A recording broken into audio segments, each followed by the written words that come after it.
Si Mang Simon ay isang simpleng tindero ng isda sa palengke, ngunit sa kanilang bayan, siya ay kilala bilang isang taong may malaking puso para sa kapwa. Sa kabila ng kahirapan, siya ay palaging handang tumulong sa mga nangangailangan, mga suking walang pambayad, mga nanay na hirap makabili ng ulam, o kahit sino mang nangangailangan ng kaunting tulong. Sa bawat araw, siya'y gumigising ng maaga upang makapagdala ng sariwang isda sa palengke, hindi lamang para sa kanilang pamilya, kundi upang maghatid din ng serbisyo sa kanyang mga customer. Kasama niya sa buhay ang kanyang asawang si Aling Netnet, isang janitress sa isang maliit na restaurant sa bayan. Si Aling Netnet ay kilala sa pagiging maalaga at masipag, na tumutulong sa pagpapalaki ng kanilang tatlong anak, si Jenjen, ang panganay na isang masipag na estudyante, na nangangarap maging negosyante, si Dodong, ang pangalawa, na tahimik ngunit may malaking pangarap na mapagaan ang buhay ng kanilang pamilya, at si Chito, ang bunso, na puno ng sigla at mahilig tumulong sa kanyang ama. Bagamat simple lamang ang kanilang pamumuhay, ang kanilang tahanan ay puno ng pagmamahalan at pagkakaisa. Para kay Mang Simon, ang pinakamahalaga ay hindi ang kayamanan, kundi ang pagtulong sa kapwa, at pagbibigay ng magandang halimbawa sa kanyang mga anak. Sa kabila ng bawat hamon, nananatili silang masaya, at naniniwala na ang kabutihan ay palaging may kaakibat na biyaya. Sa palengke ng kanilang maliit na bayan, kilala si Mang Simon bilang masipag at mabait na tindero ng isda. Kahit na hindi kalakihan ang kanyang kinikita, palagi siyang handang tumulong sa mga nangangailangan. Kapag may customer siyang halatang hirap sa buhay, binibigyan niya ng diskwento, at kung minsan, binibigyan pa ng libre. Isang umaga, habang inaayos ni Mang Simon ang mga isda sa kanyang mesa, lumapit ang isang babaeng may dalang maliit na bayong. Halata sa hitsura nito na nahihirapan ito sa buhay. Mang Simon, magkano po ang 1 kilo ng galunggong? Tanong nito, bahagyang yumuko, at tila nahihiya. Para sa inyo po, 70 na lang ang kilo, sagot ni Mang Simon na may ngiti sa labi. Nako, Mang Simon, salamat po. Pero pasensya na po, 50 lang po ang dala ko, sabi ng babae. Napatingin si Mang Simon sa babae. Alam niyang nahihirapan sa buhay ito, kaya't hindi na siya nagdalawang isip. Huwag kang mag-alala ate. Heto, kunin mo itong 1 kilo ng galunggong. Libre na para sa'yo, sabi niya habang inaabot ang plastik ng isda. Pero Mang Simon, paano naman po kayo? Hirap din po kayo, hindi ba? Tanong ng babae, halatang nag-aalala. Ngumiti si Mang Simon. Huwag niyo na pong alalahanin iyon.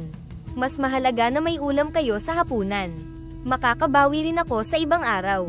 Pag-uwi ni Mang Simon sa kanilang bahay, sinalubong siya ng kanyang asawang si Aling Netnet, na abala sa pag-aayos ng hapagkainan.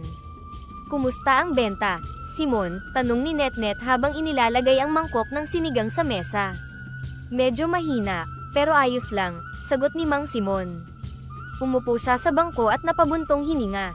May binigyan ka na naman ng libre, hindi ba? Tanong ni Aling Netnet, ngunit may ngiti sa labi. Alam niyang ganito ang ugali ng kanyang asawa. Oo Netnet, isang nanay na halatang walang makain. Paano ko naman matitiis yun? Sagot ni Mang Simon, halatang hindi nagsisisi. Lumapit si Aling Netnet at hinawakan ang balikat ng asawa. Simon, alam kong mahirap ang buhay natin. Pero hanga ako sa puso mo. Sana, kahit paano, bumalik sa atin ang kabutihan na ibinabahagi mo.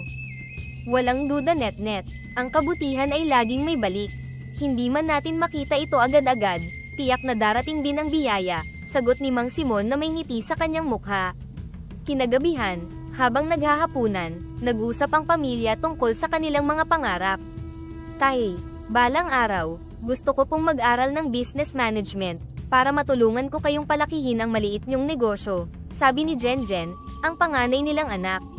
Maganda yan anak, ang mahalaga, huwag kang titigil sa pangarap mo, sagot ni Mang Simon habang sumusubo ng kanin. Tay, ako naman po, gusto kong maging mangingisda, para may sarili tayong huli, sabi ni Chito, ang bunso. Natawa si Mang Simon. Aba, Chito, hindi biro ang maging mangingisda, pero kung iyan ang gusto mo, susuportahan ka namin ng nanay mo. Napansin ni Aling Netnet si Dodong, ang kanilang pangalawang anak, na tahimik lang habang kumakain. Dodong, ikaw, anong pangarap mo? Tanong niya. Tumigil si Dodong at tumingin sa kanyang tatay. Tay, gusto ko lang po na hindi na kayo mahirapan. Sana po, magkaroon tayo ng mas maayos na buhay. Napaluha si Mang Simon sa sinabi ng anak. Anak, hindi mahalaga kung nahihirapan ako. Basta't mabigyan ko kayo ng maayos na buhay. Sapat na iyon para sa akin, sabi niya habang niyayakap si Dodong.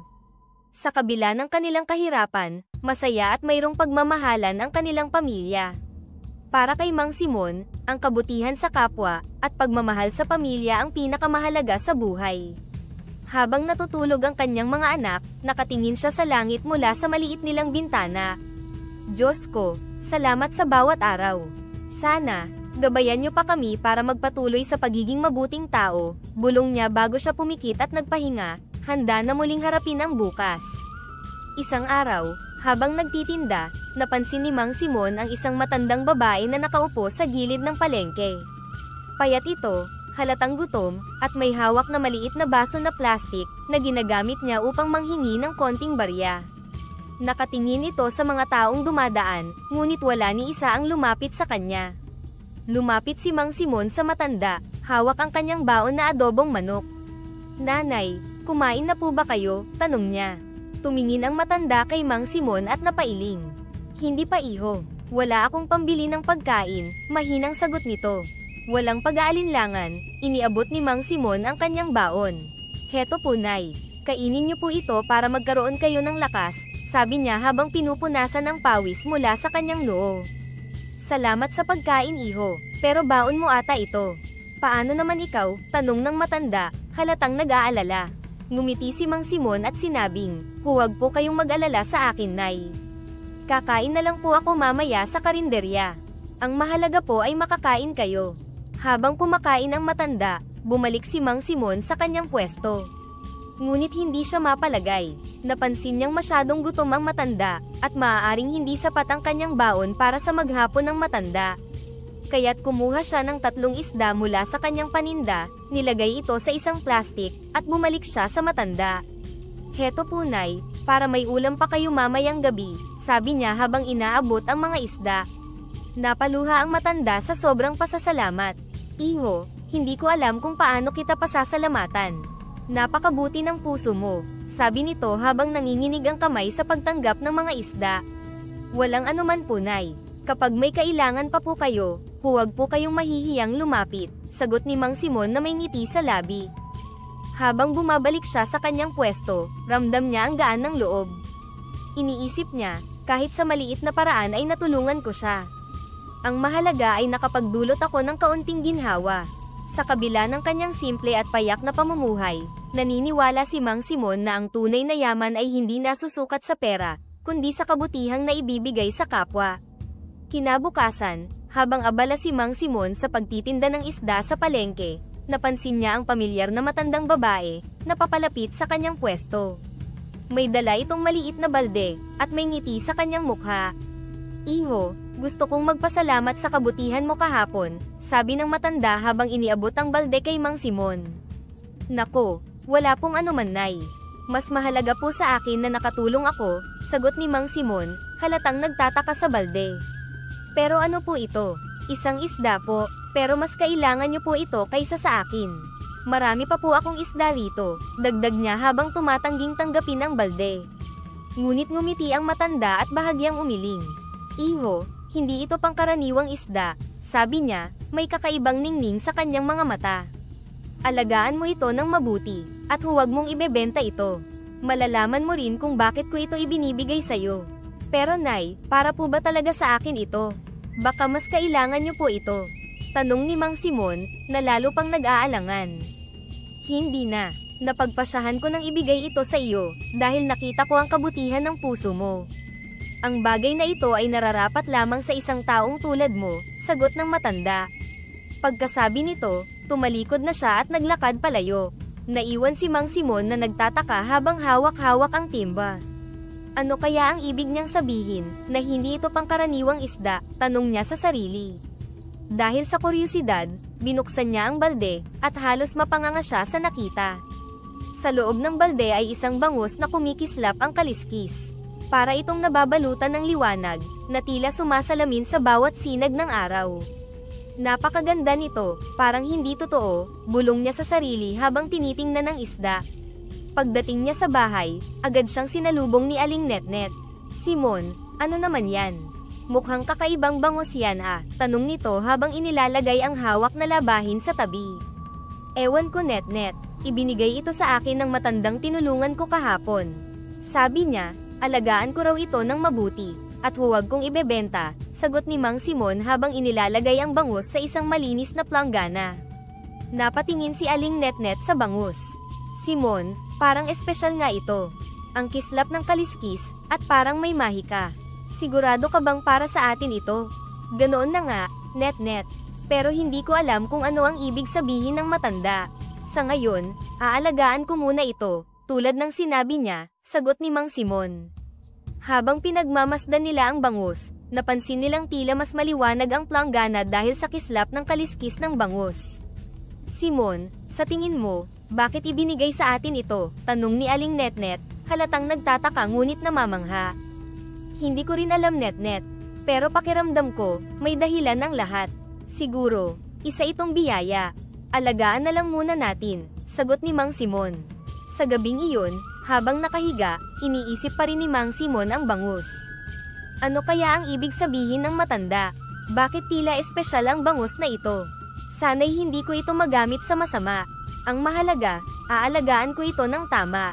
Sa kanyang puso, nararamdaman niyang may kakaibang misyon ng isdang ito, ngunit hindi niya palubos na nauunawaan kung ano ang hatid nitong pagbabago sa kanilang buhay. Sa bawat araw na dumaraan, mas lalong napapansin ni Mang Simon ang kakaibang katangian ng mahiwagang bangus na iniwan sa kanya ng matanda. Habang pinapakain at inaalagaan niya ito, napapansin niyang unti-unting nalalaglag ang kaliskis nito. Ngunit sa halip na ordinaryong kaliskis, ang bawat nahuhulog na kaliskis ay nagiging perlas, makintab, bilugan, at napakaganda. Isang umaga, habang nililinis ni Mang Simon ang palanggana, napansin niyang may kaliskis na nahulog mula sa bangus. Pagkakuha niya nito, halos mapaluhod siya sa gulat nang makita niyang ito'y naging isang perlas. Netnet, halika rito, sigaw ni Mang Simon sa kanyang asawa, puno ng tuwa at pagtataka ang kanyang boses. Dali-daling lumapit si Aling Netnet mula sa kusina. Ano iyon Simon? Bakit ang ingay mo? Tanong niya habang hawak-hawak ang isang kutsara. Tingnan mo ito, sabi ni Mang Simon habang ipinapakita ang isang makintab na perlas na nasa kanyang kamay. Ang kaliskis ng bangus, Netnet, nagiging perlas. Halos mabitawan ni Aling Netnet ang hawak niyang kutsara. Totoo ba ito Simon? Napaka-espesyal naman pala ng bangus na ito, bulalas niya habang tinitingnan ang perlas ng malapitan. Oo, Netnet, pero iniisip ko, anong gagawin natin sa mga perlas na ito? Hindi ito pangkaraniwan, tanong ni Mang Simon, habang pinagmamasdan ang mahiwagang bangus, na tila kalmado sa palanggana. Simon, sa palagay ko, ito ay biyaya para sa atin. Pero dapat gamitin natin ito ng tama. Hindi para sa kasakiman, kundi para sa ikabubuti ng ating pamilya, sagot ni Aling Netnet, may halong kaba ngunit puno rin ng pananabik. Tama ka, Netnet. Simula ngayon, gagamitin natin ang biyayang ito para sa maliit na negosyo natin. Pero sisiguraduhin ko, hindi tayo magbabago. Mananatili tayong tumutulong sa mga nangangailangan, tugon ni Mang Simon, puno ng determinasyon. Kinabukasan, nagpasya si Mang Simon na bigyan ng mas maayos na tirahan ang mahiwagang bangus. Bumili siya ng isang magarang aquarium mula sa bayan, kompleto sa filter, air pump, at mga palamuti tulad ng maliliit na bato at halaman sa ilalim. Pagka-uwi, inayos niya ito sa sala, at maingat na inilipat ang bangus mula sa palanggana, papunta sa bagong tirahan nito. Nagsama-sama ang buong pamilya habang inaayos ang aquarium. Wow, tatay, ang ganda naman ng bagong bahay ng bangus, sabi ni Jenjen, ang panganay nilang anak. Oo nga tay, para na siyang hari sa bagong tirahan niya, dagdag ni Chito, ang kanilang bunso. Ngumiti si Mang Simon habang pinagmamasdan ang mahiwagang bangus. Tama kayo mga anak, espesyal ang bangus na ito, kaya nararapat lang na maging komportable siya. Habang pinagmamasdan nila ang bangus na masayang lumalangoy, biglang nagsalita si Jenjen. Tay, bakit hindi natin siya bigyan ng pangalan? Kasi parang miyembro na rin siya ng pamilya natin. Magandang ideya iyan, anak. Ano kaya ang magandang pangalan niya? Sagot ni Aling Netnet habang hinihimas ang ulo ng anak. Bangkoy, yan ang gusto kong pangalan, sabi ni Jenjen, sabay tawa. Bangkoy, ang simple naman, sabi ni Chito, ngunit natawa rin. Simple pero cute naman, sabi ni Jenjen na nakangiti. Bangkoy ang pangalan niya, kung iyon ang gusto nyo, sagot ni Mang Simon, na natatawa rin. Kinagabihan, habang naghahapunan, nagpa siya si Mang Simon na sabihin sa kanyang mga anak ang lihim ng mahiwagang bangus. Mga anak, may isang bagay akong dapat ipaalam sa inyo tungkol kay Bangkoy, panimula ni Mang Simon, seryoso ngunit may bahagyang ngiti. Ano po iyon tay? Sabay na tanong ng magkakapatid, sabik na makinig. Tuwing nahuhulog ang kaliskis ni Bangkoy, nagiging perlas ito, sabi ni Mang Simon habang tinitingnan ang reaksyon ng kanyang mga anak. Halos tumigil sa pagkain si Jenjen, Dodong, at Chito. Totoo po ba yan, tatay? Tanong ni Jenjen, hindi makapaniwala. Oo, anak, kaya nga napaka-espesyal ng bangus na ito. Pero tandaan ninyo, ang mga perlas na ito ay hindi para sa ating luho. Gagamitin natin ito upang mapaunlad ang ating negosyo at makatulong sa mga nangangailangan, paliwanag ni Mang Simon. Tama si tatay, kung ito ay biyaya, dapat itong gamitin para sa mabuti, sabi ni Jenjen, na halatang naiintindihan ang responsibilidad na dala ng mahiwagang bangus. Tay, pwede ba kaming tumulong sa pag-aalaga kay Bangkoy? Tanong ni Dodong.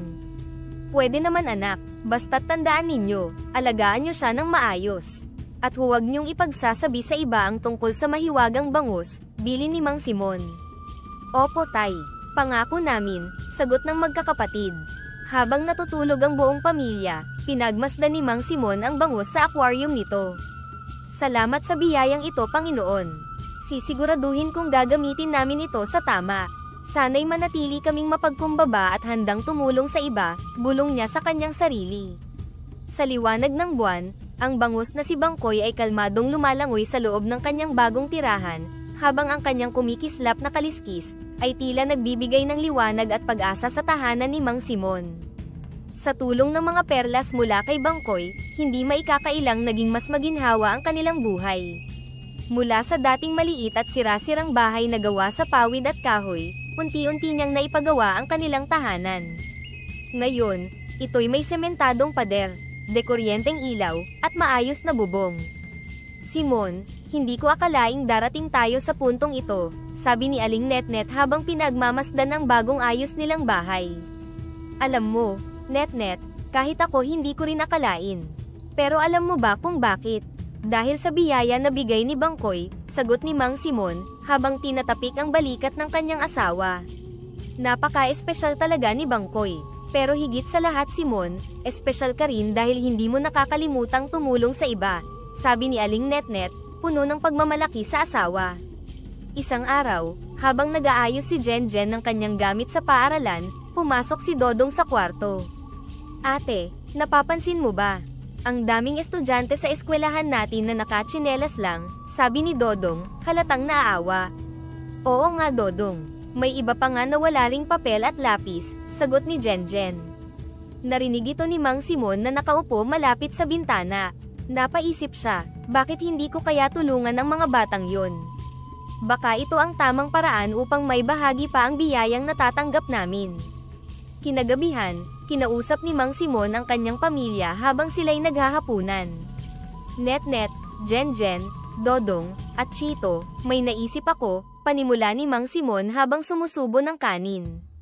Ano iyon Simon? Tanong ni Aling Netnet, habang inaabot ang tubig kay Chito. Narinig ko ang sinabi ng mga bata tungkol sa mga kaklase nila, na walang sapatos o gamit sa eskwela. Sa tingin ko, dapat tayong tumulong sa kanila, sagot ni Mang Simon, seryoso ang mukha.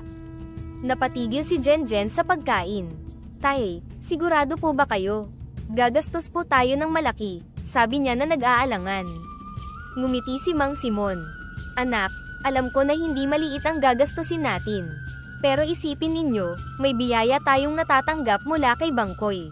Hindi ba't mas maganda kung ibabahagi natin ito sa iba? Ang tunay na halaga ng yaman ay nasa pagtulong sa nangangailangan. Tama ang tatay ninyo, dagdag ni Aling Netnet. Masarap sa pakiramdam na makitang mas masaya sila sa eskwela. Oo nga tay, tulungan natin sila, masiglang sabi ni Dodong. Kinabukasan, pumunta si Mang Simon at Aling Netnet sa bayan. Bumili sila ng mga pares ng sapatos, mga bag, lapis, papel, at notebook. Pati uniforme ng ilang estudyante ay kanila ring pinatahi.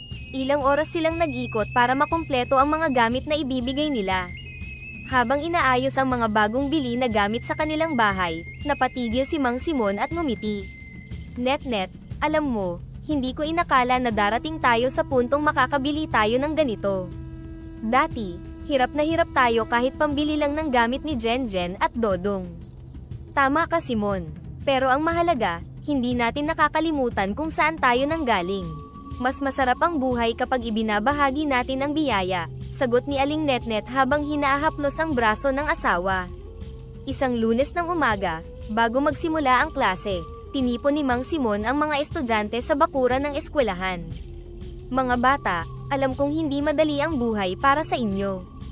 Pero gusto kong malaman ninyo na hindi kayo nag-iisa, panimula ni Mang Simon. Ngayon, gusto naming ibigay ang mga gamit na ito, upang makatulong sa inyong pag-aaral, dagdag ni Aling Netnet habang ipinapakita ang mga sapatos at gamit sa eskwela. Halos sabay-sabay na napuno ng saya ang mukha ng mga bata. Salamat po Mang Simon. Salamat po Aling Netnet, sigaw nila habang isa-isang tinatanggap ng kanilang mga regalo. Napaluha si Jenjen habang pinapanood ang mga kaklase niya. Tay, salamat po, ang saya pong makita silang masaya. Anak, tandaan mo, ang pagtulong sa kapwa ay hindi nasusukat sa laki o liit. Ang mahalaga, ginagawa mo ito mula sa puso, sabi ni Mang Simon habang hinaahaplos ang ulo ni Jenjen. Habang pauwi, ramdam ni Mang Simon at ng kanyang pamilya ang gaan sa kanilang kalooban. Net-net, mas masarap pa ito kaysa anumang material na bagay, sabi ni Mang Simon. Tama ka Simon, ang biyayang ibinabahagi ay biyayang hindi mauubos, sagot ni Aling Netnet. Sa kanilang tahanan, tahimik ngunit masaya ang bawat isa. Sa kislap ng liwanag mula sa aquarium ni Bangkoy, ramdam nila ang kasiyahan at pagpapala sa pagtulong sa kapwa. Para kay Mang Simon, ang tunay na kayamanan ay hindi nasusukat sa pera, kundi sa pagmamahal at pagkakawanggawa. Araw-araw, habang inaalagaan ni Mang Simon ang mahiwagang bangus na si Bangkoy, hindi niya maiwasang magpasalamat dito. Madalas niyang kausapin ito habang pinapakain ng espesyal na pellets na binili niya mula sa bayan. Bangkoy, salamat sa biyaya mo, sabi ni Mang Simon habang unti-unting iniinom ang kanyang kape sa tabi ng aquarium. Dahil sa iyo, nagbago ang buhay namin. Dahil sa mga perlas mo, guminhawa ang buhay namin, at mas nakakatulong pa kami sa iba. Ang bangus ay tahimik na lumalangoy, at tila kalmado habang kumikislap ang kanyang kaliskis, sa ilaw ng araw na pumapasok sa bintana. Isang gabi, habang nagkakape si Mang Simon sa hapagkainan, tinipon niya ang kanyang pamilya, upang pag-usapan ang plano niyang palawakin ang kanilang negosyo. Net-net, Jenjen, Dodong, at Chito, may naisip ako, panimula ni Mang Simon. Sa tulong ng biyayang natatanggap natin mula kay Bangkoy, gusto kong palawakin ang negosyo natin. Anong ibig mong sabihin, Tay? Tanong ni Dodong, na halatang interesado. Dodong, hindi na tayo magbebenta lang ng isda.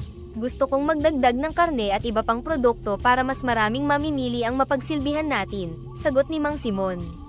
Nako, Simon, mukhang malaking trabaho iyan. Paano natin ito haharapin? Tanong ni Aling Netnet, na tila nag-aalala ngunit handang tumulong. Hindi ko kakayanin ng mag-isa ito, Netnet.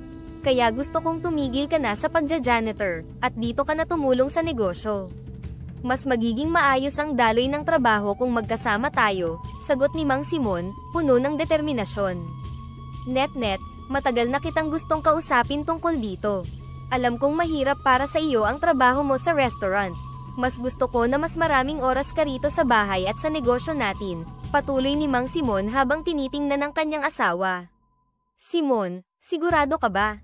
Hindi kaya malaking gastos ito para sa atin? Tanong ni Aling Netnet, halatang nag-aalala. Huwag kang mag-alala Netnet, pinag-isipan ko na ito ng mabuti. Ang mahalaga, magkasama tayo sa pagpapalaki ng negosyo at sa pagtulong sa iba, sagot ni Mang Simon, Hawak ang kamay ni Aling Netnet. Kung iyon ang gusto mo Simon, susundin kita. Sagot ni Aling Netnet, na ngayon may ngiti sa kanyang labi. Sa tulong ng mga perlas mula kay Bangkoy, nakabili si Mang Simon ng mas malaking pwesto sa palengke. Ang kanyang bagong tindahan ay may maayos na mga gamit. May stainless steel counter para sa sariwang isda, refrigerator para sa mga karne, at mga istante para sa gulay at iba pang produkto. Ang dating tahimik na espasyo ay naging abala sa dami ng mga mamimili, na patuloy na dumarating dahil sa kalidad ng paninda at kabutihan ni Mang Simon. Simon, napakalaki na ng pagbabago sa tindahan natin, sabi ni Aling Netnet, habang inaayos ang mga tray ng karne sa loob ng ref. Halata sa kanyang boses ang saya at pagkamangha. Oo nga Netnet, sagot ni Mang Simon. Hindi ko rin inakala na darating tayo sa ganitong punto. Pero alam mo, hindi ito mangyayari kung hindi dahil kay Bangkoy at sa suporta mo. Napatingin si Aling Netnet sa kanyang asawa at ngumiti. Simon, proud ako sa iyo. Pero sana, kahit malaki na ang tindahan natin, huwag tayong magbabago. Ang pagtulong sa iba ang pundasyon ng lahat ng ito, sabi niya, puno ng pagmamalasakit. Walang duda Netnet, mas lalo pa tayong tutulong. Ang biyaya na natatanggap natin ay hindi dapat manatili sa atin lamang, sagot ni Mang Simon, sabay ngiti sa kanyang asawa. Isang araw, habang abala si Mang Simon sa pagtitinda, lumapit si Aling Nena, isa sa kanyang mga suki. Mang Simon, ang laki na ng tindahan ninyo ngayon. Pero masaya ako kasi kahit asenso na kayo, hindi pa rin kayo nagbabago. Salamat sa mga diskwento na binibigay ninyo sa amin, sabi ni Aling Nena habang inaabot ang bayong na puno ng gulay. Ngumiti si Mang Simon. Aling Nena, ang biyayang natatanggap ko ay hindi para sa aking pamilya lamang. Mas masarap sa pakiramdam na maibahagi ito, kaysa magpayaman ng husto, sagot niya habang inaabot ang binili nitong isda. Hindi lahat ng negosyante ay tulad mo, Mang Simon. Sana'y tularan ka ng iba, sagot ni Aling Nena bago siya umalis. Habang inaayos ang natitirang paninda, napaisip si Mang Simon. Tama si Aling Nena, ang negosyo ay hindi lang para sa sariling kita. Ito dapat ay isang paraan upang makatulong sa kapwa. Bagamat abala sa tindahan, nanatili si Mang Simon at si Aling Netnet na nakatuon sa edukasyon ng kanilang mga anak. Hindi nila hinayaan na makaapekto ang negosyo sa pag-aaral ng mga anak. Isang gabi, habang kumakain ng hapunan, tinanong ni Mang Simon ang kanyang mga anak. Kumusta ang mga klase ninyo, Jenjen, Dodong, at Chito? Tanong niya habang inaabot ang plato kay Dodong. Okay naman po tay, medyo mahirap ang math namin ngayon, pero kayang-kaya po, sagot ni Jenjen, na masipag na estudyante. Tay, nakatanggap po ako ng papuri sa teacher ko dahil sa essay ko tungkol sa pamilya, sabi ni Dodong, puno ng saya. Ngumiti si Mang Simon. Mabuti naman kung ganon mga anak. Tandaan ninyo, ang edukasyon ang magiging daan para sa mas maliwanag na hinaharap. Kaya kahit gaano kahirap ang trabaho namin ng nanay ninyo, susuportahan namin kayo. Oo nga, mga anak, dagdag ni Aling Netnet. Ang mahalaga ay makapagtapos kayo. Huwag niyong intindihin ang tindahan. Kami na ang bahala roon. Salamat po, Nay, Tay, sabi ni Jenjen, habang hinahawakan ang kamay ng kanyang ama. Pangako po, mag-aaral kami ng mabuti. Kinagabihan, habang nagpapahinga sina Mang Simon at Aling Netnet sa kanilang sala, nag-usap sila tungkol sa kanilang mga plano sa hinaharap. Simon, sa tingin mo, hanggang saan aabot ang tindahan natin? Tanong ni Aling Netnet habang iniinom ang mainit na kape. Hindi ko alam Netnet, pero isa lang ang sigurado ko, gagamitin natin ito para mas marami pa tayong matulungan, sagot ni Mang Simon. Sa tingin mo kaya, balang araw, pwede na nating ipamana ito sa mga bata? Tanong ni Aling Netnet. Oo, Netnet, pero hindi lang ang tindahan ang ipapamana natin. Ang pinakamahalagang ipapamana natin, ay ang aral na ang tunay na yaman, ay nasa pagtulong at pagmamahal sa kapwa, sagot ni Mang Simon habang hinaahaplos ang kamay ng kanyang asawa. Sa liwanag ng buwan, habang natutulog ang pamilya, tahimik niyang sinabi, "Salamat, Panginoon, at salamat sa biyaya ni Bangkoy. Gabayan niyo kami na manatiling mapagkumbaba at matulungin." Si Mang Lemuel, ang nakatatandang kapatid ni Mang Simon, ay isang barangay tanod. Kilala siya bilang masipag at mapagkakatiwalaan, ngunit sa kabila ng kanyang pagsisikap, hirap pa rin ang kanyang pamilya sa pang-araw-araw na buhay. Sa tuwing dumadalaw siya sa bahay ni Mang Simon, napapansin niya ang malaking pagbabago sa kapatid, maayos na bahay, masaganang pagkain, at tindahang mabilis na lumago. Paano kaya umasenso si Simon ng ganito kabilis? Tanong ni Mang Lemuel sa sarili, habang naglalakad pa uwi mula sa bahay ng kapatid. Kailangang malaman ko ang sikreto niya. Hindi pwedeng ganun lang kadali ang lahat. Isang araw, biglang nagkasakit si Mang Lemuel at nilagnat ng matindi. Kinailangan siyang dalhin sa ospital ng kanyang asawa. Dahil wala silang ipon, nag-aalala silang mag-asawa kung paano babayaran ang gastusin. Nang malaman ito ni Mang Simon, agad siyang pumunta sa ospital. "Doktor, ilagay niyo na po siya sa pribadong kwarto. Ako na ang bahala sa lahat ng gastusin," sabi ni Mang Simon. "Simon, bakit mo ginagawa ito?" tanong ni Mang Lemuel nang malaman ang ginawa ng kanyang kapatid. "Kuya, pamilya tayo. Wala nang mas mahalaga pa roon," sagot ni Mang Simon habang inaabot ang tubig sa kanyang kapatid. Napanganga si Mang Lemuel sa kabutihan ng kanyang kapatid. "Simon, hindi ko alam kung paano kita mababayaran sa lahat ng ito. Hindi mo kailangang bayaran ako, kuya. Ang mahalaga ay gumaling ka. Iyan lang ang gusto ko," sagot ni Mang Simon nang may ngiti. Habang nagpapagaling sa ospital, lalong naging palaisipan kay Mang Lemuel kung paano nagawa ng kapatid na tumulong ng ganoon kalaki. "Simon, saan mo kinukuha ang lahat ng pera mo? Ang laki ng gastos dito sa ospital, pero parang hindi mo iniinda." Isang gabi, habang magkasama silang kumakain ng simpleng hapunan sa ospital, tinanong ni Mang Lemuel ang kapatid.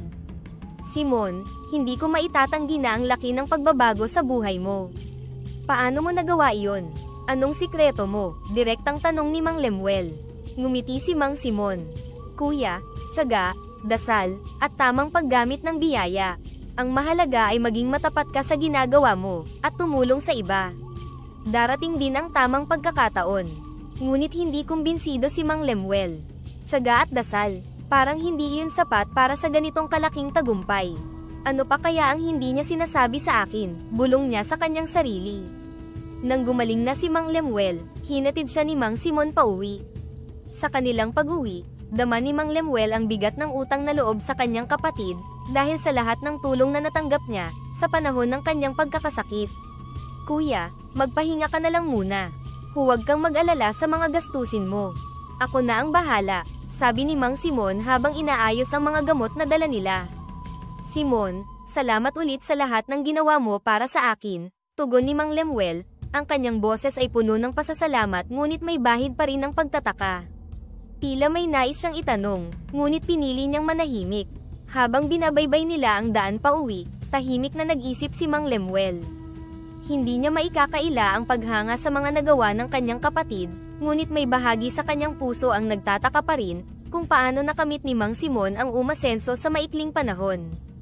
Ang simpleng paliwanag ni Mang Simon tungkol sa tiyaga at pagtitiwala sa Diyos ay tila hindi sapat upang ganap na maipaliwanag ang kanyang tagumpay. Pagkarating sa bahay, habang mag-isang nagpapahinga sa kanyang silid, lalo pang umigting ang pagnanais ni Mang Lemuel na alamin ang tunay na pinagmumula ng yaman ng kanyang kapatid. "Napakabuti ni Simon," bulong niya sa sarili habang nakatingin sa kisame. "Pero kailangan kong malaman ang kanyang sikreto. Ano kaya talaga ang dahilan ng kanyang pag-asenso?" Sa mga sandaling iyon, nagpasya si Mang Lemuel. Bagaman labis niyang pinahahalagahan ang ginawa ng kanyang kapatid, hindi niya mapigilan ang kanyang sarili na mag-usisa. Sa mga susunod na araw, sisimulan kong sundan si Simon. Kailangan kong malaman kung ano ang lihim niya, kung mayroon man. Ang determinasyon na ito ay naging simula ng isang bagong yugto sa buhay ni Mang Lemuel, isang yugto kung saan ang paghahanap sa katotohanan ay maaaring magbukas ng bagong kabanata sa kanilang relasyon bilang magkapatid, para sa mabuti man o sa masama. Isang hapon, dumating si Mang Lemuel sa bahay ng kanyang kapatid na si Mang Simon. Pagkatapos gumaling mula sa kanyang karamdaman, nagpasya siyang bumisita upang magpasalamat sa lahat ng ginawa ng kanyang kapatid, para sa kanya. Kumatok siya sa pintuan, at agad siyang sinalubong ni Mang Simon na may ngiti sa kanyang mukha. "Kuya, halika, pasok ka," masiglang bati ni Mang Simon. "Tamang-tama, nagluto ako ng bulalo. Kumain ka para tuluyan kang lumakas." "Salamat Simon, napakabait mo talaga," sagot ni Mang Lemuel habang pumapasok at umupo sa hapagkainan. Habang kumakain, puno ng saya ang usapan ng magkapatid. Kuya, humigop ka ng sabaw.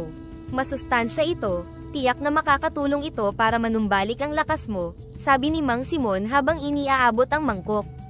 Ang sarap nito, Simon. Talagang espesyal ang bulalo mo, sabi ni Mang Lemuel habang sinusubukan ang sabaw. Wala ito, kuya. Simpleng luto lang ito. Ang mahalaga, makakain ka ng maayos, sagot ni Mang Simon na may kasamang ngiti. Habang nag-uusap sila, napansin ni Mang Lemuel ang maayos na kalagayan ng bahay ng kanyang kapatid. Mula sa malinis na sahig hanggang sa mga modernong kagamitan, kitang-kita ang pag-asenso ng kapatid. Simon, napakalaki ng pinagbago ng bahay mo. Mas maganda at maayos na ang lahat dito, puna ni Mang Lemuel, na hindi maitago ang pagkamangha. Salamat kuya, unti-unti lang nating naaabot ang mga pangarap natin. Pero hindi ito naging madali. Maraming sakripisyo ang ginawa namin ni Netnet, sagot ni Mang Simon. Matapos ang ilang sandali, biglang tumunog ang orasan. Tumayo si Mang Simon at nagsimula ng mag-ayos. Kuya, pasensya ka na, pero kailangan ko nang sunduin ang mga bata sa eskwela. Dito ka lang muna, magpahinga ka lang. May kape at tinapay sa kusina kung gusto mo, sabi ni Mang Simon habang inaabot ang kanyang bag. Walang problema, Simon. Salamat ulit sa bulalo, sagot ni Mang Lemuel, na nakangiti ngunit may lihim na plano sa isipan. Habang nag-iisa sa bahay, hindi napigilan ni Mang Lemuel ang sarili na maglibot sa paligid. Sa kanyang pag-iikot, napadpad siya sa kwarto ni Mang Simon. Sa isang sulok, nakita niya ang isang malaking aquarium. Sa loob nito, isang kakaibang bangus na kumikislap ang kaliskis. Lumapit siya at tinitigan ito ng maigi. Ang liwanag na nagmumula sa bangus ay tila nakakabighani. Sa ilalim ng aquarium, ay may mga malalaking perlas na tila sumasalamin sa liwanag ng bangus. Napakaganda!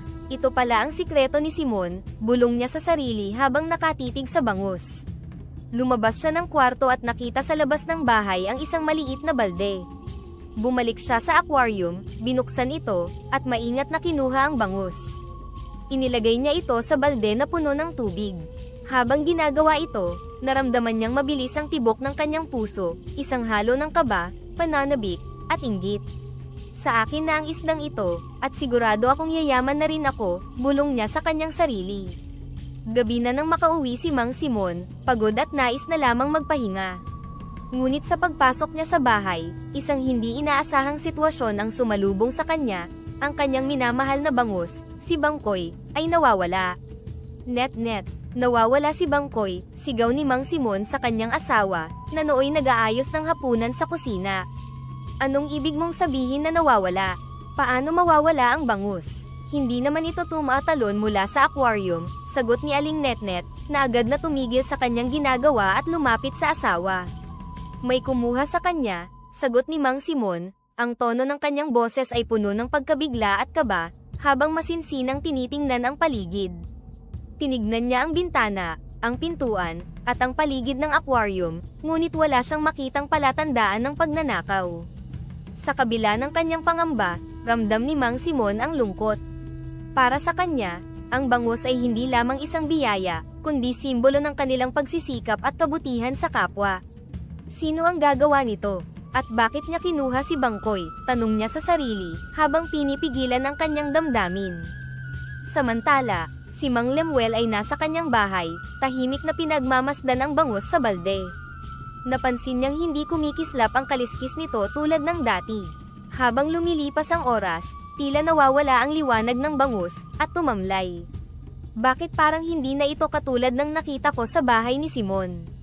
Nasaan ang biyaya na dapat dala nito? Tanong ni Mang Lemuel, halatang naguguluhan at nababahala. Habang tinitingnan ng bangus, unti-unti niyang naramdaman ang bigat ng kanyang konsensya. Simon, napakabuti mo sa akin, pero bakit ko nagawa ito? Bulong niya sa sarili, habang lumulutang sa kanyang isipan ang mukha ng kanyang kapatid na puno ng kabaitan. Sa kabila ng kanyang inggit at pagnanais na umunlad, nagsisimula ng kainin ng pagsisisi ang kanyang puso. Alam niyang may mali siyang ginawa, at nag-iisip siya kung paano ito itatama. Ngayong gabi, habang tinitingnan ng hindi na kumikislap na bangus, Napagtanto ni Mang Lemuel na kailangan niyang harapin ang kanyang kapatid, at ibalik ang bangus, umaasa na mapapatawad siya ni Mang Simon sa kanyang nagawang pagkakamali. Sa mga darating na araw, haharapin ni Mang Lemuel ang bigat ng kanyang konsensya. Simon, napakabuti mo sa akin, anya, ang kanyang tinig ay puno ng pighati habang naaalala ang kabaitan ng kanyang kapatid. Ang lahat ng ginawa ni Mang Simon para sa kanya, mula sa pagbabayad ng kanyang mga gastusin sa ospital, hanggang sa walang sawang pag-aalaga, ay bumalik sa kanyang isipan. Bakit ko nagawang traidorin siya? Ano ang pumasok sa isip ko? Tanong niya sa sarili, habang tumutulo ang luha sa kanyang mga mata. Sa kanyang pagmumuni-muni, naalala niya ang mga sandaling magkasama sila ni Mang Simon, ang tawanan at simpleng kasiyahan bilang magkapatid. Simon, lagi kang nandyan para sa akin, bulong niya, ang mga luha ay tuluyan ng tumulo sa kanyang pisngi.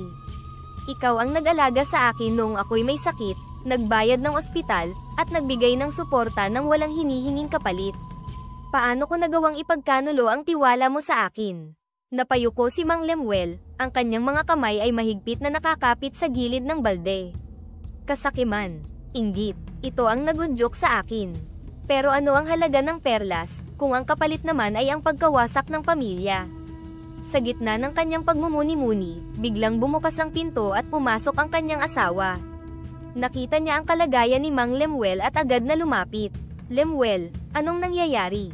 Bakit ka umiiyak? Tanong niya, puno ng pag-aalala. Umupo siya sa tabi ng kanyang asawa, hinawakan ang kanyang kamay. Hindi ko alam kung paano ko nagawa ito, pag-amin ni Mang Lemuel, hinaharap ang kanyang asawa. Kinuha ko ang bangus ni Simon, iniisip kong magdadala ito ng yaman, tulad ng sa kanya. Ngunit mali pala ang aking akala. Ang bangus ay hindi nagdala ng biyaya, kundi ng pighati at pagkasira ng tiwala. Nakikinig lamang ang kanyang asawa, ang kanyang mga mata ay puno ng pag-unawa at simpatsya. Mahal, mahirap talaga ang sitwasyong ito. Ngunit hindi pa huli ang lahat. May pagkakataon ka pa upang itama ang mali. Si Simon ay iyong kapatid, at naniniwala akong mauunawaan niya kung bakit mo nagawa ito. Napaisip si Mang Lemuel sa sinabi ng kanyang asawa. Sumang-ayon siya, bagaman mabigat pa rin ang kanyang damdamin. Tama ka, kailangan kong humingi ng tawad kay Simon. Kailangan kong ibalik ang bangus at harapin ang anumang kahinatnan ng aking mga aksyon. Dama ni Mang Lemuel ang bigat ng kanyang desisyon, ngunit sa kaibuturan ng kanyang puso, alam niyang ito ang tanging paraan upang maitama ang kanyang pagkakamali. Sa gabing iyon, habang tahimik na lumalatag ang kadiliman, naghanda siya para sa isang mahirap na pag-uusap. Isang pag-uusap na maaaring magpabago ng takbo ng kanilang buhay magpakailanman. Sa dilim ng gabi, naglakad si Mang Lemuel patungo sa bahay ni Mang Simon, bitbit ang timbang may laman na bangus. Ang bigat ng kanyang pagkakamali ay kasing bigat ng kanyang mga hakbang. Pagdating sa bahay ng kanyang kapatid, kumatok siya, ang kanyang puso'y mabilis ang tibok dahil sa takot at kaba. Humarap si Mang Lemuel kay Mang Simon sa kanilang munting sala, bitbit ang mabigat na pagsisisi sa kanyang dibdib. Sa kanyang mga mata, makikita ang bakas ng takot at kahihiyan. Sa tabi ng lumang sofa, maingat niyang inilapag ang balde kung saan naroon ang bangus, na ngayon ay tila nawalan na ng kislap. Simon, kailangan natin mag-usap, panimula ni Mang Lemuel, ang kanyang boses ay nanginginig. Tumango si Mang Simon, naupo sa sofa, at itinuro ang upuan sa tapat niya, bilang imbitasyon sa kapatid na maupo. Huminga ng malalim si Mang Lemuel bago nagsalita, Simon, patawarin mo ako. Kinuha ko ang bangus dahil sa inggit. Hindi ko naisip ang lahat ng kabutihan mo sa akin, pag-amin niya, habang pumapatak ang mga luha mula sa kanyang mga mata. Si Mang Simon, bagamat nasaktan, ay pinilit manatiling mahinahon upang maintindihan ang buong sitwasyon. Kuya, masakit ang ginawa mo. Tinuring kitang pangalawang ama ko, at malaki ang respeto ko sa'yo. Kung nangangailangan ka, sana sinabi mo lang. Hindi naman kita pagdadamutan, sagot niya, ang tono ng kanyang boses ay halo ng pagtataka at sakit. Napayuko si Mang Lemuel, kinikilala ang bigat ng kanyang ginawa. Alam ko, Simon. Nahihiya ako sa sarili ko. Akala ko, sa pagkuha ko sa bangus, magkakaroon din ako ng biyaya na tulad ng sayo. Pero mali ako, at wala itong naidulot kundi problema. Natahimik ang silid, tanging ang paggalaw lamang ng orasan ang maririnig. Matapos ang ilang sandaling katahimikan, muli nagsalita si Mang Simon. Kuya, bakit hindi ka nagtiwala sa akin? Bakit mo naisip na hindi kita tutulungan? Takot, Simon. Takot ako na maramdaman mong ako'y pabigat lamang. Hindi ko alam kung paano humingi ng tulong, nang hindi lumalabas na ako'y mahina. Pagtatapat ni Mang Lemuel, ang kanyang boses ay basag. Tumango si Mang Simon, Kuya, hindi mahina ang paghingi ng tulong. Lahat tayo, sa punto ng ating buhay, ay nangangailangan ng gabay at suporta, mula sa mga taong malalapit sa atin. Hindi mo kailangang mag-isa. Gusto kong itama ang nagawa ko, Simon. Handa akong gawin ang lahat upang maibalik ang tiwala mo, sabi ni Mang Lemuel, nakatingin ng diretso sa mga mata ng kanyang kapatid. Dahan-daang tumayo si Mang Simon, lumapit kay Mang Lemuel, at marahang inilagay ang kanyang kamay sa balikat ng kapatid. Kuya, pinapatawad kita. Mahirap ang magtanim ng sama ng loob sa pamilya. Ang mahalaga ngayon ay natutunan mo ang iyong leksyon, at handa kang baguhin ang mga mali mo. Niyakap ni Mang Lemuel ang kanyang kapatid, isang yakap na puno ng pasasalamat at pangako ng pagbabago. Salamat, Simon. Ipinapangako ko, mula ngayon, bukas na libro na ang buhay ko sa iyo. Walang lihim, walang pagkukunwari. Sa gabing iyon, sa gitna ng sala ni Mang Simon, isang bagong kabanata ng pag-unawa at pagpapatawad ang nagsimula. Ang bangus na naging simbolo ng kanilang alitan, ay muling naging simbolo ng kanilang pagkakasundo, isang paalala na sa huli, ang pamilya at pagmamahalan ang pinakamahalaga sa lahat. Muling sumigla ang bangus nang ito'y maibalik sa aquarium. Ang kislap ng kaliskis nito ay muling nagbigay ng inspirasyon kay Mang Simon na ipagpatuloy ang kanyang kabutihan. Kasabay nito, patuloy na lumago ang kanyang negosyo. Ang kanyang kasipagan at malasakit sa mga tao, ang dahilan kung bakit lalo siyang minahal at sinuportahan ng kanyang komunidad. Isang umaga, habang inaayos ni Mang Simon ang mga paninda sa tindahan, dumating ang isa sa kanyang matagal ng suki, si Aling Pilar. Mang Simon, maraming salamat sa pagbigay mo ng malaking diskwento sa akin nitong nakaraan. Malaking tulong talaga yun sa amin, sabi ni Aling Pilar. Ngumiti si Mang Simon, walang anuman, Aling Pilar. Mas mahalaga sa akin na nakakakain ang bawat pamilya, kaysa sa dagdag na kita. Habang nag-aayos pa siya ng mga paninda, napansin niya ang isang batang lalaki, na nakatingin sa kanilang mga paninda, mula sa labas ng tindahan. Lumapit si Mang Simon. Anak, gusto mo bang bumili? Tanong niya. Opo sana, Mang Simon, pero wala po akong pera, sagot ng bata na halatang nahihiya. Napangiti si Mang Simon at agad kumuha ng 2 sariwang tilapia. Huwag kang mag-alala. Heto, dalhin mo ito para sa inyong hapunan, sabi niya habang inilalagay ang mga isda sa isang supot. Salamat po, Mang Simon. Napakabuti niyo po, sabi ng bata. Habang pinapanood niya itong papalayo, napangiti si Mang Simon. Ang tunay na biyaya ay hindi nasusukat sa kung ano ang natatanggap mo, kundi sa kung paano mo ito ibinabahagi, bulong niya sa sarili. Sa gabi, habang kumakain kasama ang kanyang asawa at mga anak, binuksan ni Mang Simon ang usapan tungkol sa kanyang plano. Net-net, naisip ko, bakit hindi tayo magbigay ng scholarship para sa mga batang mahihirap? Maraming bata ang gustong mag-aral, pero walang sapat na pera para sa mga gamit o matrikula, sabi ni Mang Simon habang hinihigop ang sabaw ng sinigang. Nag-isip sandali si Aling Net-net bago sumagot. Simon, maganda ang ideyang iyan. Alam mo naman kung gaano kahalaga ang edukasyon, lalo na para sa mga batang walang kakayahan. Ilang bata ang iniisip mong tulungan? Siguro magsimula tayo sa 5. Bawat taon, maaari nating dagdagan ito depende sa dami ng bigay ni Bangkoy na perlas, at sa kakayahan ng ating negosyo, sagot ni Mang Simon, puno ng determinasyon. Pabor ako dyan. Kung ang biyayang natatanggap natin ay makakatulong sa kanila na makapag-aral, ito ay napakainam, sagot ni Aling Net-net na may ngiti sa kanyang mukha. Hindi nagtagal, dahil sa paglago ng kanilang negosyo, sinimulan din ni Mang Simon ang pagbibigay ng tulong sa komunidad. Tuwing Sabado, nag-oorganisa siya ng pamimigay ng libreng isda sa mga pamilyang hirap sa buhay. Sa unang araw ng kanilang programa, dumagsa ang mga tao. Salamat, Mang Simon. Malaking tulong po ito sa aming pamilya, sabi ng isang ina habang inaabot ang supot ng isda. Walang anuman. Ang mahalaga ay may pagkain kayo ngayong araw, sagot ni Mang Simon, masaya sa ngiti ng mga natutulungan niya. Sa isang bahagi ng barangay, inanunsyo ni Mang Simon ang simula ng kanilang scholarship program.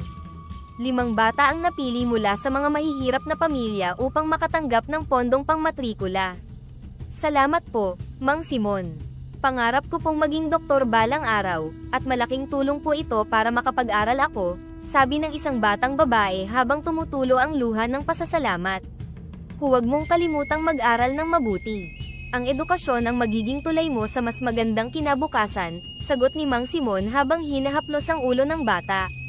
Sa gabing iyon, habang nagpapahinga si Mang Simon at si Aling Netnet sa kanilang sala, pinag-usapan nila ang kanilang nagawa. Netnet, napakasarap sa pakiramdam na makatulong sa iba. Lalo na kapag nakikita mo ang saya sa mga mukha nila, sabi ni Mang Simon habang iniinom ang kanyang kape. Oo, Simon. At alam ko, habang patuloy tayong nagbibigay, patuloy din tayong bibigyan ng biyaya, sagot ni Aling Netnet, na halatang masaya rin sa kanilang ginagawa. Habang pinapanood ang kanilang mga anak na nag-aaral sa lamesa, naramdaman ni Mang Simon ang kasiyahan at kapayapaan. Sa bawat araw na lumilipas, natutunan niyang ang tunay na tagumpay ay hindi nasusukat sa dami ng pera o yaman, kundi sa dami ng buhay na iyong natutulungan at napapasaya. Ang bangus na dati naging simbolo ng tagumpay ni Mang Simon ay ngayon ay naging simbolo ng kabutihan at pagbabahagi. At habang patuloy na lumalaki ang kanilang negosyo, alam niyang ang kanilang kwento ay hindi lamang tungkol sa pag-unlad, kundi tungkol din sa pagmamalasakit sa kapwa. Isang araw, habang abala si Mang Simon sa pamamahagi ng pagkain sa mga nangangailangan, naramdaman niya ang sobrang pagod dulot ng init ng panahon. Sa kabila ng labis na init at pagod, patuloy siyang tumulong, nag-aabot ng supot ng isda at gulay sa mga naghihintay sa pila. Simon, magpahinga ka muna, sabi ni Aling Netnet na abala rin sa pag-aayos ng mga supot. Okay lang ako Netnet, kailangan nilang makakain. Mabilis lang ito, sagot ni Mang Simon, pilit na ngumingiti sa kabila ng bigat na nararamdaman. Biglang napahawak si Mang Simon sa kanyang dibdib at bumagsak sa lupa. Nagdagsaan ang mga tao, nag-aalala at nagmadaling tulungan siya. Simon! Simon! Anong nangyari? Sigaw ni Aling Netnet, halos mangiyak-ngiyak habang tinutulungan siyang buhatin ng ilang lalaki. Dali-daling isinakay si Mang Simon sa isang tricycle, at dinala sa pinakamalapit na ospital. Ang kanyang mga anak, na abala sa kanilang eskwela, ay agad na tinawagan at dumating, upang samahan ang kanilang ina sa ospital. Sa ICU, tahimik na nakaupo si Aling Netnet sa tabi ni Mang Simon. Ang kanyang asawa ay nasa kritikal na kondisyon, at ang bawat tunog ng makina ay parang pumipintig sa kanyang puso. Simon, lumaban ka. Hindi pa kami handang mawala ka, bulong niya, hawak ang kamay ng asawa. Lumapit ang doktor at kinausap si Aling Netnet. Ginagawa namin ang lahat ng aming makakaya, ngunit kritikal ang lagay ni Mang Simon. Kailangan natin siyang bantayan ng mabuti, paliwanag ng doktor. Matapos ang 3 araw ng pag-aalaga at pag-asa, pumanaw si Mang Simon. Tumigil ang lahat sa paligid, at ang mundo ni Aling Netnet at ng kanyang mga anak ay tila nawasak. Simon, bakit mo kami iniwan? Bulong ni Aling Netnet habang yakap-yakap ang mga anak. Mga anak, mahirap ito, mahirap para sa ating lahat. Pero kailangan nating maging matatag, para sa atin at para sa alaala ng inyong ama. Mahina ngunit puno ng determinasyon na sabi ni Aling Netnet. Nay, paano na tayo ngayon? Paano na ang negosyo nyo? Paano na ang lahat? Tanong ni Chito, ang bunsong anak, habang pinipigil ang kanyang mga luha. Hindi niya tayo pababayaan Chito. Hindi tayo pababayaan ng iyong ama. Gagabayan niya tayo. At itutuloy natin ang sinimulan ng iyong ama. Iyon ang gusto niya, sagot ni Aling Netnet, habang sinisikap panatilihing buo ang kanyang boses. Sa kanilang bahay, isang grupo ng mga nakatatandang babae ang nag-uusap-usap habang nakatingin sa kabaong ni Mang Simon. Naalala niyo ba noong malakas na bagyo? Si Mang Simon ang unang-unang nag-organisa ng relief operation. Walang tigil siya sa pagtulong sa atin, napakabuti niyang tao, kwento ng isa, habang pinupunasan ang kanyang mga mata. Oo, at hindi lang iyon. Noong magkasakit ang anak ko, siya pa ang nagdala sa ospital. Hindi ko alam kung paano ko siya pasasalamatan, sagot ng isa pang babae, ang kanyang boses ay nanginginig sa emosyon. Isang binata ang lumapit sa grupo at sinabi, "Si Mang Simon po ang nag-sponsor ng aking pag-aaral." Walang sawa siyang sumuporta hindi lang sa akin, kundi sa marami pang mga kabataan. Wala akong masasabi sa kanya kundi puro kabutihan lamang. Totoo yan, iho. Marami siyang natulungan. Hindi lang sa pera o bagay, kundi sa pagbibigay ng inspirasyon at pag-asa, sabi ng isa pa. Habang lumalalim ang gabi, si Mang Lemuel, na may hitsura ng malalim na pag-iisip at kalungkutan, ay tumayo upang magsalita sa harap ng mga taong nagtipon.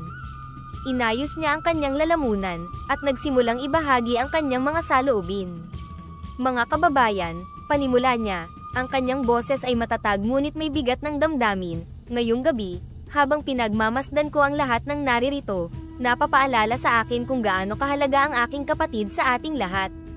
Si Simon ay hindi lamang isang kapatid, kundi isang tunay na kaibigan at napakabuting tao na laging handang maglingkod sa ating lahat.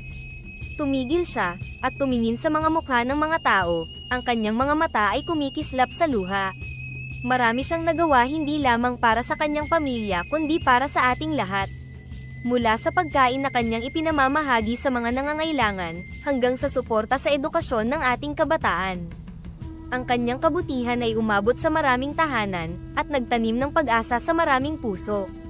Naglaan si Mang Lemuel ng sandali upang mag-ipon ng lakas bago magpatuloy. Sa kabila ng ating pagluluksa, nais kong mag-iwan ng isang paalala, na ang legasiya ni Simon ay hindi matatapos sa kanyang pagkawala. Nasa ating mga kamay ang pagpapatuloy ng kanyang mabuting gawain. At sa pamamagitan nito, mananatili siyang buhay sa bawat isa sa atin. Habang papatapos ang seremonya, nagtipon-tipon ng pamilya sa labas, sa ilalim ng mga bituin. Si Jenjen, na pinipigilan ang kanyang mga luha, ay humigpit sa paghawak sa kamay ng kanyang ina at nagsalita, "Ang kabaitan ni tatay ay nakatulong sa napakarami. Itutuloy natin ang kanyang gawain, at sa ganitong paraan, mananatili siyang kasama natin." Magkasama, tumayo ang pamilya na nakatingala sa mga bituin, bawat isa ay paalala ng walang hanggang diwa ni Mang Simon, at ang walang kamatayang epekto ng kanyang mga mabubuting gawa sa kanilang komunidad. Kinagabihan matapos ang libing ni Mang Simon, napansin ng pamilya ang kakaibang pagbabago sa mahiwagang bangus sa aquarium. Ang dati nitong makintab at kumikislap na kaliskis ay unti-unting kumupas, at ang dating masiglang paglangoy nito, ay naging mabagal at tila nawawalan ng sigla. Habang nakaupo si Aling Netnet at ang kanyang mga anak sa harap ng aquarium, napansin ni Chito, ang kakaibang anyo ng bangus. "Nay, bakit parang may sakit si Bangkoy?" tanong niya, ang kanyang mga mata ay puno ng pag-aalala. Hinaplos ni Aling Netnet ang ulo ng anak, at pilit na ngumiti kahit ramdam niya ang bigat sa kanyang dibdib. "Hindi ko alam, anak, pero parang nararamdaman niya ang pagkawala ng inyong tatay," sagot niya, ang kanyang boses ay nanginginig sa lungkot. Tahimik na nakatingin si Jenjen at Dodong sa aquarium, parehong nag-iisip. "Ate, parang ang bangus ay konektado kay tatay," bulong ni Dodong kay Jenjen. "Tama ka, Dodong. Parang nawawala rin ang lakas niya, tulad ng nararamdaman natin," sagot ni Jenjen, pilit na pinipigilan ang luha. Ilang araw matapos ang libing ni Mang Simon, tuluyang namatay ang mahiwagang bangus. Habang nagtitipon ang pamilya sa tabi ng aquarium, walang nagsalita. Ang katahimikan ay napuno ng bigat ng kanilang damdamin. "Parang nawala ulit si tatay," bulong ni Dodong, habang hinahaplos ang gilid ng aquarium. Biglang nagliwanag ang paligid, at sa gitna ng liwanag ay lumitaw ang isang diwata na may mahabang buhok at suot na makulay na kasuotan. Ang kanyang presensya ay nagdala ng kakaibang init at kapayapaan sa silid. "Pamilya ni Mang Simon," wika ng diwata, ang kanyang boses ay mahinahon ngunit mayroong awtoridad. Lahat ng mata ay nakatuon sa kanya, puno ng pagtataka. Magkadugtong ang buhay ni Mang Simon at ng mahiwagang bangus. Napili siyang maging tagapag-alaga nito dahil sa kanyang mabuting puso. Ngayong siya'y pumanaw, natapos na rin ang misyon ng bangus. Lumapit ang diwata kay Aling Netnet at sa kanyang mga anak. "Huwag kayong malungkot," sabi ng diwata, ang kanyang mga mata ay puno ng habag. "Ang iniwang aral ni Mang Simon ay hindi kailanman mamamatay. Ang kanyang kabutihan ay mabubuhay sa inyong puso, at sa bawat tao na natulungan niya. Ipagpatuloy ninyo ang kanyang sinimulan." Tinitigan ni Aling Netnet ang diwata, ang kanyang mga luha ay patuloy na dumadaloy. Paano namin magagawa iyon, Diwata? Paano namin may pagpapatuloy ang kanyang ginagawa nang wala na siya? Tanong niya, puno ng pag-aalala. Ngumiti ang Diwata. Aling Netnet, nasa inyo na ang lahat ng itinuro ni Mang Simon.